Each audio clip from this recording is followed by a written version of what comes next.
Good evening, everyone, and welcome to our first AVGL Aftermath Talk Show here in the fall split of 2017. My name is J Mac Tucker. I'm a Smite commentator here for the AVGL. I'm also our lovely host for the evening, but even lovelier is my lovely gentleman over here to my side, Mr. Brian Starkey. Tell us a little bit about yourself.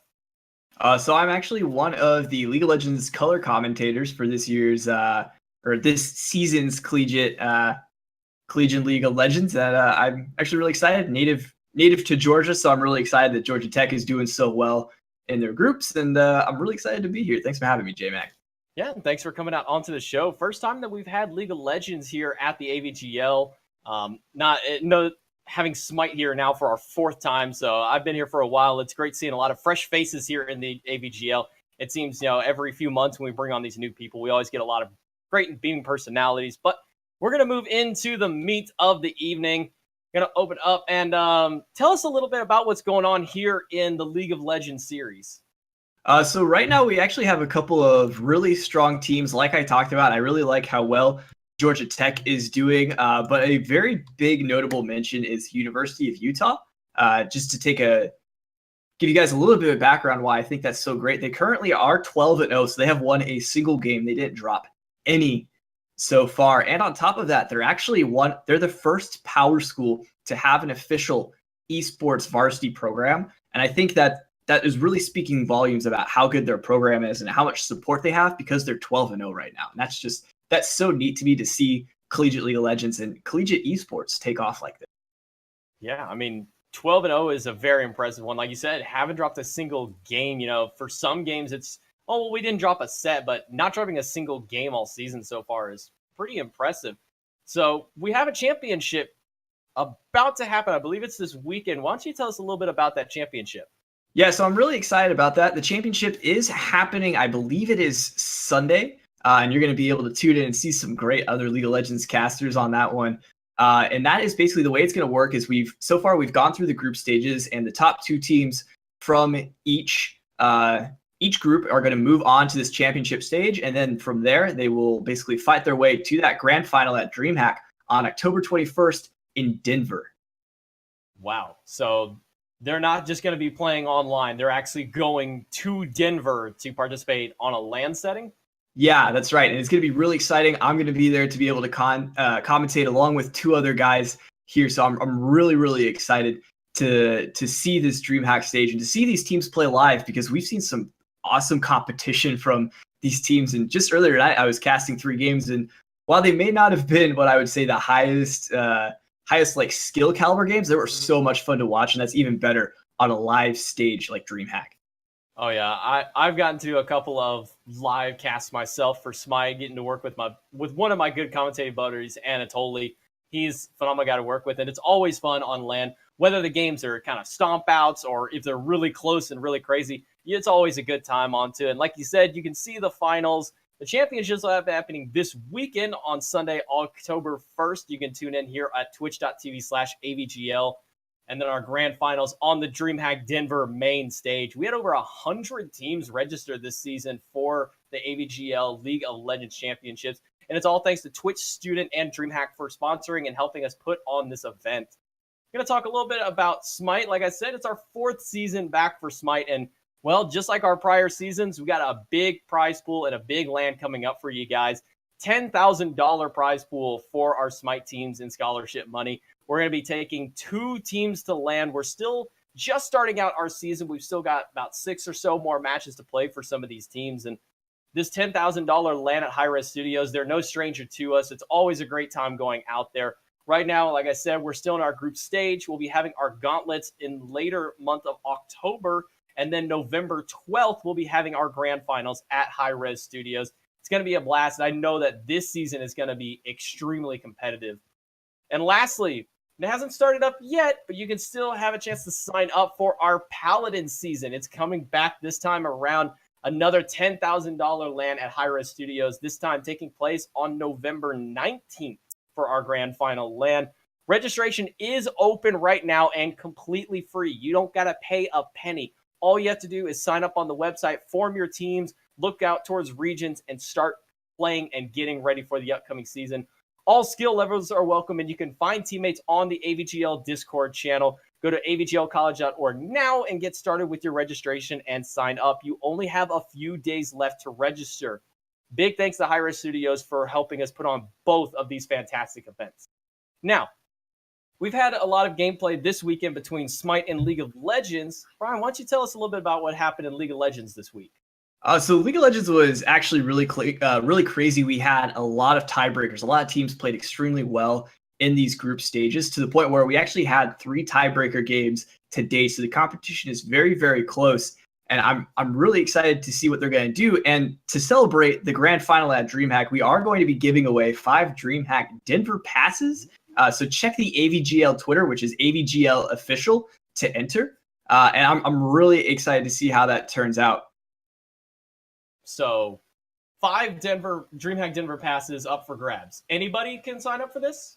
Yeah. Just check the AVGL Twitter, and that's how you can enter. The AVGL Official does have all the information there, and literally anybody can enter. So if you are able to make it out to DreamHack Denver, or you're on the fence about going and you're not sure you want to pay for a ticket, dude, check AVG out. They'll hook you up with an official pass, assuming you win, obviously. Yeah. Well, you heard it here first. If you want a trip to, or if you at least want a ticket to DreamHack Denver, go to our Twitter at AVGL Official for a chance to sign up and win one of these 5 passes up for grabs. So you said we had a lot of tiebreakers this week. With those tiebreakers, there comes upsets, and sometimes teams continue to rise to the occasion. Tell us a little bit about some of the top teams here in the League of Legends. So I talked a little bit about it earlier. University of Utah is obviously doing very well. Georgia Tech is obviously doing very well, like I talked about. There's a couple of surprises for me, actually. Columbia College's silver team, not their varsity team, but their silver team actually went 11-1 in their bracket and actually won their tiebreaker in very strong fashion that we casted earlier tonight. So I am actually kind of excited to see how this turns out, just because Columbia College, they have a very strong League of Legends program, and to see both their varsity team and their non-varsity team play so well gives me a lot of hope for like the type of competition that we're going to see leading into this big DreamHack final. Well, I mean, we got a lot of groups for League of Legends. I'm not off the top of my head, I'm not sure exactly how many groups, but with over 100 teams, there's a lot. You mentioned CC, you mentioned Utah earlier. What are some of the other top teams that we might be looking at coming towards this championships? So to kind of give you an idea, there's some really looking at these teams. You have the Columbia College Silver team. You have Indiana Tech University is in the same group as Columbia College Silver. They were actually very impressive to me when I saw them play against Columbia College. It was a very bloody game. Especially for League. These tiebreakers were insane. If you guys have a chance, please go back and watch them, just because they're so entertaining to watch, just to see all of these kills happen. But one of my favorites for making it to like the DreamHack Denver final, I would have to say I'm really leaning towards the University of Utah because they look so good. Just watching their VODs is just so impressive, and I really like it. Another team that I got really excited about tonight was the VCU Swiffers. They actually had a really strong game. Their mid laner Quanzilla played so well. I'm really curious to see how he stacks up against some of the more strong mid laners that we see coming from very strong schools like RMU and Columbia College that have produced very good mid laners in the past. I want to see them play, and I think if they ever get on collision course prior to DreamHack Denver, it'll be really tight. But like I said, I think the University of Utah will be making it to DreamHack Denver, and if possible, I would like to see Georgia Tech League of Legends make it there. As a local of that school, I'm really excited to see them performing so well in this tournament as well. So we have one college that has 2 teams going towards playoffs. Tell us a little bit about these 2 squads here. So both RIT's teams looked very good. RIT, I believe it was, hang on, let me check to make sure I get this right. RIT Esports Black went 9-1 in their division. And let me see if I can find the other one so I can get it. Yeah, and RIT Esports Orange also went 8-0. And these are in separate divisions. I'm curious to see how because both teams placed at the top of their groups. So that means they are no slack. There are some very strong teams in those groups. We saw two teams from Georgia, both Georgia State and Georgia Southern had teams in that group against RIT Esports Orange, and RIT Esports Black had a couple of good ones. They had the Harvard League of Legends team in there. They were no slack. They actually performed very well in Riot's last year ULOL series. They didn't make it super far into the tournament, but they did look very strong. So those guys are no one to fall over. I'm curious to really watch how these teams develop through the tournament, though. Something that really tests these top teams is whether or not they can really carry that momentum out of these group stages, because sometimes you see really strong teams maybe not perform so well in group stages, and so you see some upsets. But RIT, they looked very consistent through all of their series, and I'm really excited to see if they can continue that forward momentum into this championship stage that we have coming up this weekend. Right. I mean, that's always the nature of the group stages, is you kind of get these one or two teams that are really big in their division, and sometimes it seems like they might not have the best competition going against them, or it kind of just seems like they may have moved forward. And that's where the beauty of the playoffs and gauntlets and championships all come through, is that's where you get to see the best of the best go at it, see who really stacks up, especially leading up for that big DreamHack Denver LAN. So anything else that you have for League of Legends that happened this week? No, not much. I'm actually really excited to hear what's been happening in Smite. Since Hi-Rez is so close to me, I try to keep a little bit of an eye on the Smite scene, but as the resident expert, I'd really like to hear what your thoughts are from this past week as well.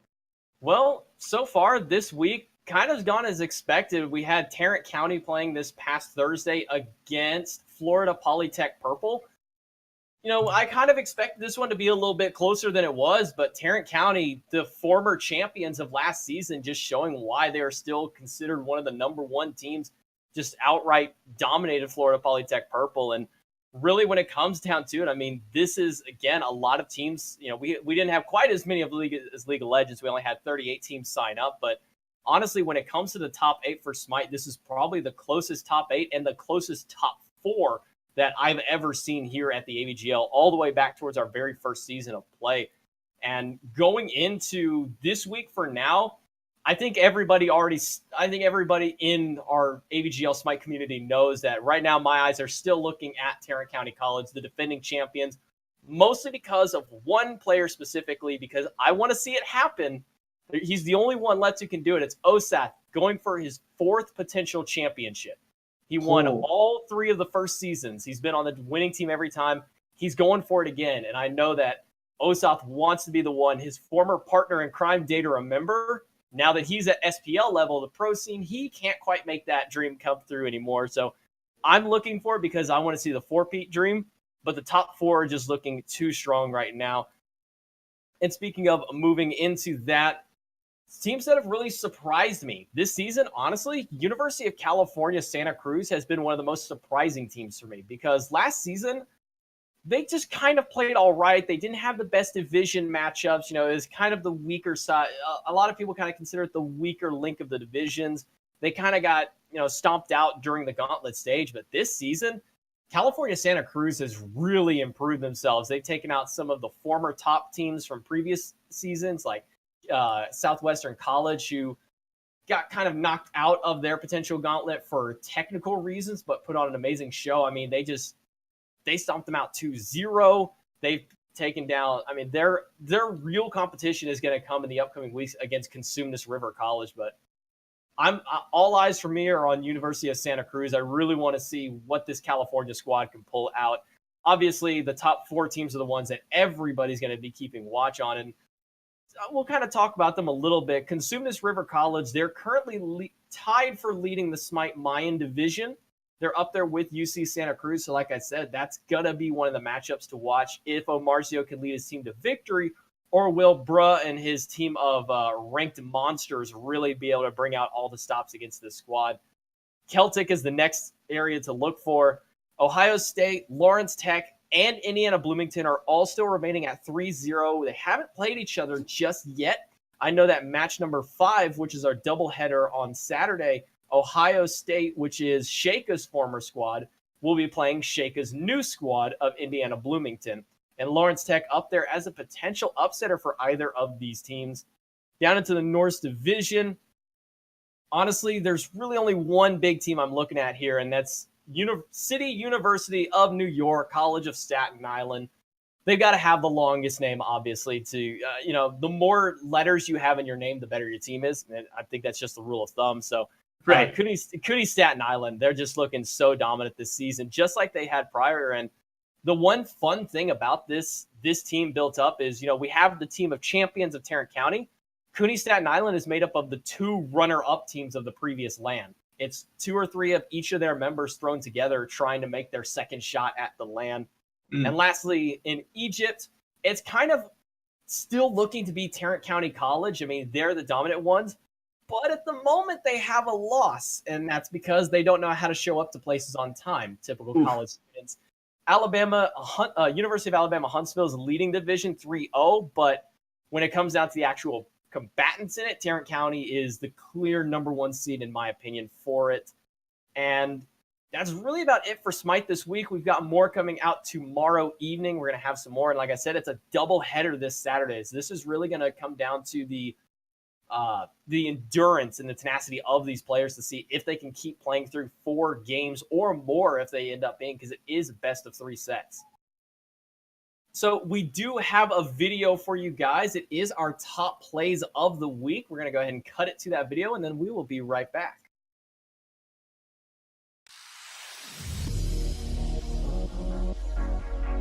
Want to break it out? It is a shut down, and He's going to be out of before he can deal any damage in this fight. The ultimate coming out from Maokai as well, but Viet Fox is the story that he wants to follow up. It's a nice shot from the one you fear, and Godlike is Unbound Money keeps it raking on in. Minio down now as well. Jungler and support, not the most integral for the fight if they do want to keep it on, but their health bars for Puffs. The tank line will not hold out as a double kill for one you fear comes on through. Now Pratt on the run for his life. A spell shield to keep things alive. It is a 2 damage dealer, it's a 2 wave clearing potential people, but I don't see this going well if they continue to try to push. In the bot lane, matching going on. Yeah, but Charm did land there. Super has to run away, gets ignited. The flash is gonna land in. He does get the ultimate from the Shen. The teleport coming on in. Faith is gonna land that taunt. You can see Knight has no option but to take his death. Rayquaza trying to aggro the Baron. Scarbo jumps right on in right now. He gets hooked up. He's not able to do a whole lot. IE Tacos looking to run for his life. This is going to be it. Lasagna pushing on forward. Zipper can't do anything. She has no mana. Scarbo with the slash takes her down. Santa Cruz, I would be so upset giving up that kill, and on top of that, oh, Sammy Source the beast! Losing anybody. Down, the Master Yi picks up the kill. He's not done yet. He has a Shen right on top of him. Flasher goes over the wall with the flash. The rocket lands. Not going to kill anyone just yet. Alpha Strike going to land here. He picks up a double kill. Going to get stunned up. Also gets knocked away. Going on to Lightning. It's a triple kill for Scarbo. Looking to make it a quadra Oh my kill. god. And that was our AVGL top plays of the week. You saw a lot of League of Legends action. I mean, you guys have been streaming League of Legends, almost every single night this week? Yeah, it's been a pretty crazy schedule. I think we've had 1 or 2 days off, just barely, in the last week, but otherwise it's been several games a night, and these are best of 2 series where teams can go 1-1 or 2-0. And so it's been a lot of action, and we saw some really flashy plays there, especially that one from Scarbo on Riven. That was really neat, actually. Yeah, I mean, I'm not super familiar with League of Legends. I saw a couple of characters I recognized. The Ahri play was hot under the tier 1 turret. That was a cute little play. The flash into, I believe it's Exhaust? Or was it Smite? It was a charm. She threw her charm out and pulled the Azir in, and then she threw her Q out, did a bunch of damage. And then Shin teleported it on top of her, got the taunt. I mean, it was very good coordinated play. I was very impressed. Yeah. I mean, we got one little smite play in there. Savvy Sword got that cute little raw snipe. Blind over the wall was able to snipe him out. I mean, not too often do you get a raw snipe to connect, but getting a free, like we like to call the joke of the raw snipe. Not too often that you get to have something like that. But we're going to move on to our organization of the week. We actually have 2 of them for you guys this time around. First up, Rochester Institute of Tech, RIT, has 2 different teams that made it to the playoffs in the AVGL League of Legends Collegiate League. Both teams will be fighting for a chance to play at DreamHack Denver. RIT has been a pioneer in the field of video game design and development, creating a master's degree in game design and development back in 2006 and a bachelor's degree in 2007. University has been ranked one of the top schools in the world to study video game design for the last 5 years. We also have Columbia College, who also has 2 different teams moving on to the playoffs, competing for their shot at the DreamHack Denver stage. Columbia College Esports has achieved varsity status, complete with scholarships for League of Legends players and on-campus gaming arena. 2 massive universities, 2 big organizations, and if you ever want to get into the game industry, if you ever want to get into the intricacies of game design, I considered RIT, but then I realized that I ain't got the kind of money to go to RIT, so I settled for West Texas A&M, the sister school of Texas A&M. So these are 2 both fantastic colleges, and with Columbia now getting their varsity program online, offering scholarships, we're in the age where video games are earning scholarships for people. We have 2 $10,000 leagues under Hi-Res Studios games, and now we have colleges giving out scholarship money for players. So this is the age to be a video game player. Before we end off the night, we have some coming up news for you guys. Obviously, tomorrow night you can catch Smite at 5 p.m. Saturday, 8:30 p.m. on Sunday, and 6 p.m. on Thursday. All of these are in Eastern Standard or Eastern Daylight Time, whichever incarnation of it that you want to say. We'll also have plenty of League of Legends to watch this coming Sunday, October 1st. It's going to be fantastic. We also have some more on Tuesdays through Fridays throughout the week, but I don't think that we're going to have that because of the... Are we going to be showing the entire championship Sunday? Yes, we are showing the entire championship Sunday, to my understanding. It looks like it's going to be a really long day for most of the casters, but I know they're all hyped for it. I mean, just because there's so many good teams going into it. We talked about it earlier. I'm so excited to see these teams play.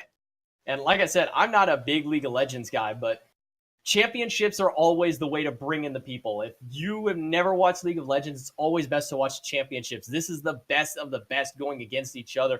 And breaking it from 109 teams down to, are we taking 2, I believe, to the Denver stage? Yes, that is right. 2 are going on the Denver stage right now. So how often do you get to say you are in the top 2% of players getting to go to DreamHack Denver? I mean, this is a massive opportunity for these players. Smite and Paladins later down in November will have that same opportunity. But right now, if there's anything for you to watch, obviously I want you to watch Smite tomorrow coming out at 5 o'clock Eastern. But if you got anything to watch this weekend, Sunday here at AVGL is the League of Legends Championships. And one more time, Paladin signups are still open. If you want to compete in our Paladins League for the $10,000 LAN finals, entry is free. Sign up today, tomorrow, but you can't put it off much longer as we will be closing those out. So keep an eye on the AVGL official Twitter channel, Twitter for here at the AVGL. We'll be posting up announcements on the daily, on the hourly, even if need be. Keep up with us, AVGL official, or if you want to follow our respective games, AVGL_Smite, AVGL_LOL, and AVGL_Paladins. Keep up with all the news relating to the games here whenever we go live up here on the Twitch channel as we do giveaways, and we just want to have fun with you guys here, and it's been an amazing start of our season so far. League is just about to be hitting its closer with the championships and then LAN, but we got a lot of Smite and a lot of Paladins for you guys in the future. You have any final thoughts for us before we sign off? No, I honestly, I'm just really excited to be here. Glad I had the opportunity to hang out with you for about a half hour tonight, J-Mac. It was good getting to know you and hearing about the Smite scene. Like you said, really, really exciting stuff coming up on the AVG channel this coming weekend for both Smite and League of Legends. So please make sure to tune in because I know you won't regret it. Yeah, I mean, come in, earn some credits while you're in the chat, and enter into our giveaways. That's going to do it for us tonight on the AVGL Aftermath Talk Show. My name has been J-Mac Tucker. This has been Brian Starkey following me along. teaching me a little bit about League of Legends as well as you guys. And, we got to learn a little bit about Smite. It's going to do it for us tonight. So here at the AVGO, we are signing off.